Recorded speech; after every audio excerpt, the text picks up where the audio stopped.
It's autumn in New England. I'm in Rhode Island. It's rainy today. I'm off, but I'm gonna get out anyway and see what I can capture.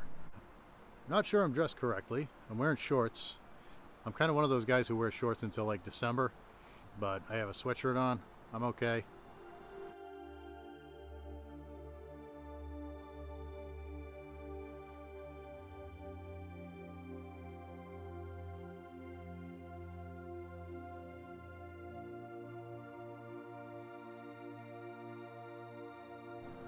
Wasn't really expecting it to be lousy weather today. It's Columbus Day 2020, but like everything else in 2020, things aren't quite going our way. I would say not a problem though for a landscape photographer, because frequently I feel that these overcast skies really help the colors pop. Kind of makes it feel old-fashioned and dreamy. So for me, being a little bit overcast, a little bit darker, isn't really a problem. I like the way the pictures turn out.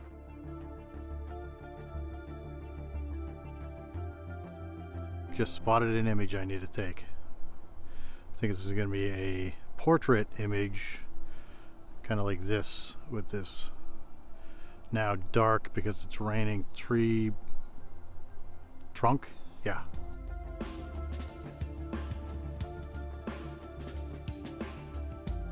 When I was a kid, I feel like fall or autumn lasted for like ever. I feel like it was long, and there were all these leaves falling for like weeks on end. Maybe it's because school was going on. It felt longer.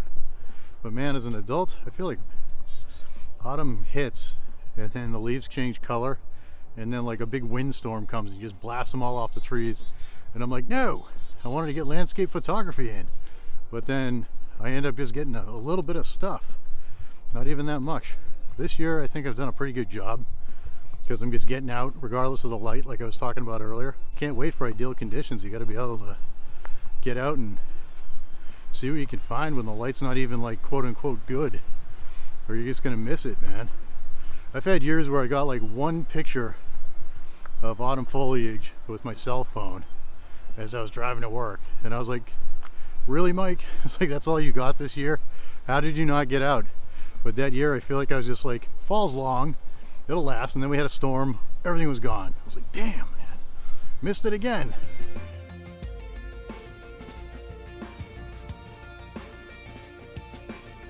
Starting to get a bit of rain here, so I think I'm going to turn around and head back to the car. Maybe I'll get a couple of nice shots on the way back.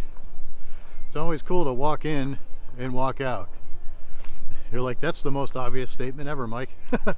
Bear with me, okay? Because from a photography standpoint, you know, you see everything on the way in. On the way back, it's another opportunity to identify compositions, as all the British guys like to say. So right here I've got a situation. I've been trying to accomplish this for quite a while. I've been trying to get like a nice little tree separate from the background. I haven't been really successful trying to capture it so far, but I'm going to give it a go with this one. I'm going to use a nice shallow aperture, as shallow as I can get, and hopefully that'll be enough to blur out the background scene here. We'll see. Well, I don't really think my scene came out, but it was worth a shot. One of these days, I'm going to get a nice, colorful little tree by itself, all by itself, not surrounded by anything, and it's going to be majestic. Can't wait. One of these days. Not today, though, Mike. Probably not today.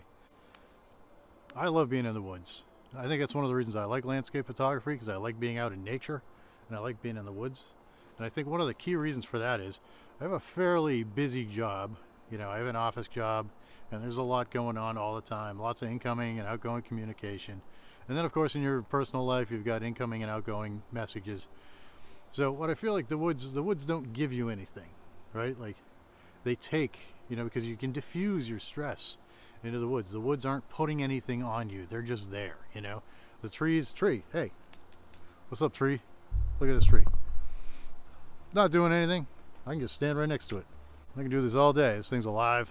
It's not talking to me. It's not bugging me.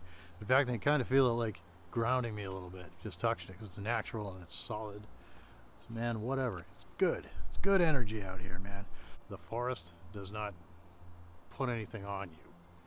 You know, being out in the city, it still puts things on you. You know, it puts energy on you. People's thoughts, impressions of you, you know, as they walk by, you can kind of feel the vibe, man. Like, Even the cities, it's all man-made, it's all purpose-driven, you know. There's a purpose here, it's just to grow and exist. You know, it's different. You know, the woods don't put anything on you, and I think that's what I love about being in the woods so much. So since it's getting a little bit darker in here, I gotta turn up that ISO a little bit. So I broke my camera out and I turned up my ISO, or ISO, to ISO 800. I mean, it's fairly dark in the woods now. It's not a ton of light, especially if you're using a telephoto lens. The moral of the story, don't be afraid to show your sensitive side, okay?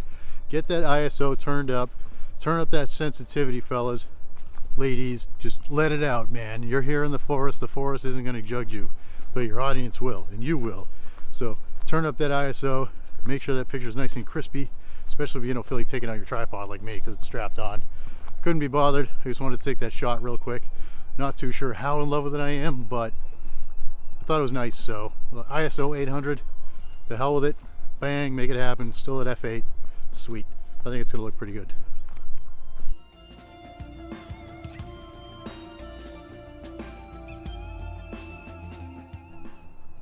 So here's the scene I'm working on right now, and what it is all that way over there.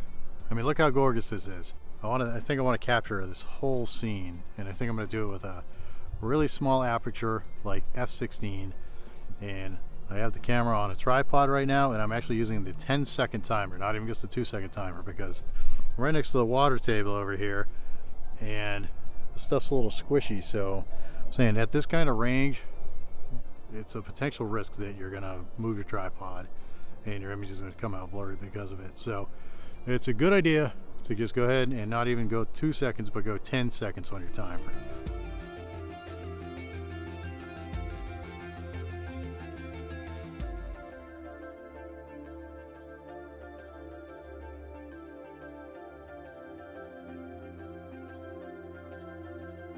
Off the beaten path, just happened upon a nice little scene. Let's check it out. Holy autumn in New England. Perfect. Just when you think you're done, you come across something else. What are you gonna do? You gotta shoot it.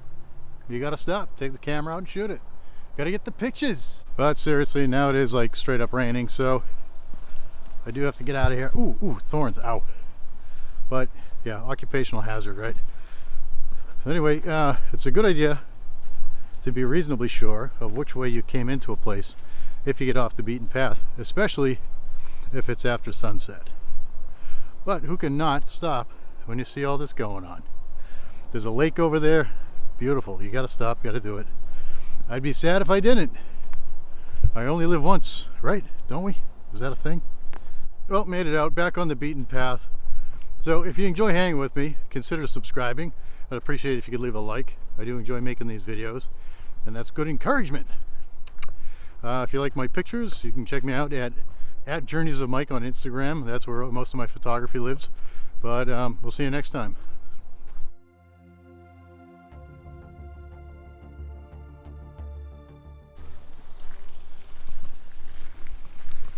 Back out we go. Back at the Mike Mobile. So, where do I go to take pictures? Where do you go to take landscape pictures? Here's what I do. I'm kind of newer to Rhode Island. I've been in Rhode Island for 5 years, and I don't really know my way around that well. I'm learning my way around, but I downloaded the All Trails app, and you pick a trail, you go there, you walk, and you see what you see. Bring your camera, take pictures. That's how you find the place. So I just found this big river management area. I've never been here before, but today was a really cool find, especially for fall. Like nice lake, trees, cool like deciduous trees deciduating, but not fully deciduated, so I still get color, you know what I mean? So it's cool. Just get out there and explore. Go do it. You're never going to do anything if you don't go out and do it. Most obvious advice ever. Why am I giving you advice? I don't know. It's late. Time to go home. I'm going to make some spaghetti. Delicious. Sweet.